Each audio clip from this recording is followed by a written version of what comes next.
Assalamualaikum warahmatullahi wabarakatuh. Bismillahirrahmanirrahim. Alhamdulillahilladzi syara'a lana siyama syahri Ramadan wa ja'alahu ruknan min arkanil Islam. Asyhadu an la ilaha illallah wa al-mun'imul mannan wa asyhadu anna Muhammadan abduhu wa rasuluhu al-mab'utsu bi khairil adyan. Wassalatu wassalamu ala man unzila alaihi al-Qur'an hudal linnasi wa bainadin minal huda wal furqan sayyidil khalqi sayyidina Muhammad wa ala alihi wa ashabihi as-sadatil a'yan amma ba'du. Para pemirsa channel dakwah kita yang dimuliakan oleh Allah, alhamdulillah kita bisa bertemu lagi, dan kali ini adalah bagian yang ketiga ya, dari tema bagaimana cara kita mengisi bulan Ramadan, dan berharap dengan mengetahui ini kita akan mendapatkan ampunan dari Allah Subhanahu wa taala. Nah, bagian yang ketiga ini yakni kita harus mengetahui dan sekaligus ya, menjauhi perkara-perkara yang menghalangi dosa-dosa kita ini tidak terampuni oleh Allah. Perkara-perkara tersebut adalah dosa-dosa besar. Para ulama telah menjelaskan kepada kita terkait dengan hadis man shoma Ramadan imanan wa ihtisaban ghufira lahu ma taqaddama min dzambihi. Ini adalah berkaitan dengan dosa-dosa kecil, yakni dosa-dosa yang telah dilakukan oleh orang yang beriman ini, yang telah lampau akan diampuni oleh Allah. Ya, ini adalah dosa-dosa kecil. Namun dosa-dosa besar ya, ini berbeda. Dosa-dosa besar ini akan diampuni oleh Allah jika dia benar-benar bertobat kepada Allah terhadap dosa besar. Karena dosa-dosa besar inilah sebenarnya sebagai penghalang ya, untuk diampuni dosa-dosa yang lainnya. Oleh karena itu para pemirsa channel dakwah kita yang dimuliakan Allah, dosa-dosa besar itu apa saja?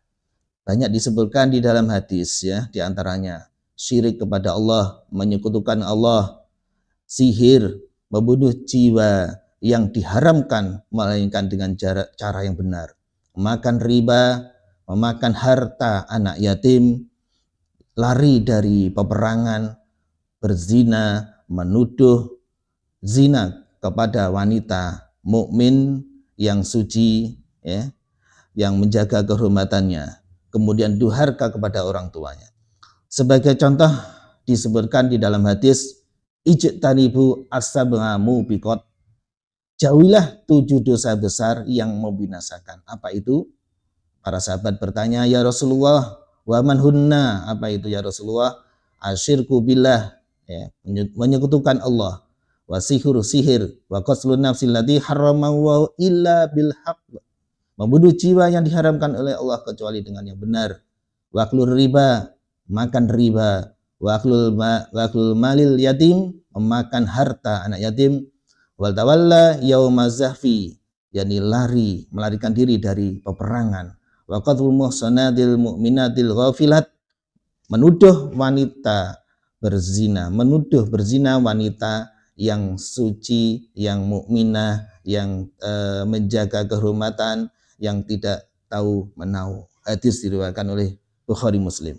Dan juga masih banyak hadis-hadis yang lain berkenaan dengan dosa-dosa besar itu. Nah, dosa besar ini tidak hanya menimpa bagi pelaku maksiat dosa besar saja, atau dengan kata lain tidak hanya pelaku maksiat aktif ya, tetapi juga akan mengenai dosa besar ini akan mengenai kepada mereka yang memberikan kemudahan, yang membuat aturan-aturan atau hukum yang membolehkan ya, perbuatan maksiat itu, yang mendukung dan sebagainya. Sebagai contoh misalkan terkait dengan berzina, zina ini adalah salah satu dari dosa besar. Maka yang mendapatkan dosa besar tidak hanya pelaku zina saja, tetapi juga para pembuat hukum ya, yang membolehkan zina ya, mereka yang mendukung, mereka yang memilih, ya, inilah ya akan mendapatkan investasi dosa. Ini para pelaku maksiat pasif ini, sebagaimana disebutkan di dalam Al-Quran surat Hud, wala tarkanu ilal ladzina dzalamu fatamassakumun nar, dan janganlah kamu cenderung kepada orang-orang zalim yang menyebabkan kamu disentuh api neraka ini. Cenderung condong itu saja tidak dibolehkan, apalagi memilih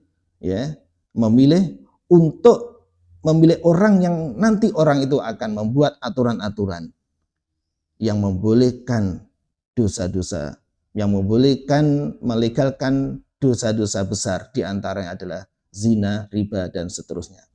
Oleh karena itu, setelah kita mengetahui semuanya tentang bagaimana cara kita mengisi bulan Ramadan, yang pertama yang 2 hari yang lalu ini telah kita ketahui, ini supaya amal kita diterima oleh Allah ikhlas, ikhlas dan benar sesuai dengan tuntunan Rasulullah. Kemudian mengetahui adab-adab puasa, dan yang ketiga ini kita mengetahui dan menjauhi perkara-perkara yang menghalangi dosa-dosa kita tidak diampuni. Oleh karena setelah kita mengetahui, baru kita melakukan amal soleh di bulan Ramadan ini dengan ikhlas semata-mata karena Allah. Misalkan dengan sahur. Sahur ini juga merupakan bagian dari ibadah, ya. Jangan disepelekan, sahur ini penuh dengan berkah. Menyegerakan berbuka, membaca Al-Quran, mengkajinya, mendakwakannya, itikaf, infak, sholat tarawih, sholat tahajud, umroh, dan berdakwah. Ini semua dilakukan setelah kita mengetahui bagaimana cara kita mengisi bulan Ramadan ini. Dan semoga kita di bulan Ramadan ini mendapatkan rahmat dan ampunan Allah. Amin, amin, ya rabbal alamin. Baik, demikian yang bisa saya sampaikan. Wabillahi taufiq wal hidayah. Wassalamualaikum warahmatullahi wabarakatuh.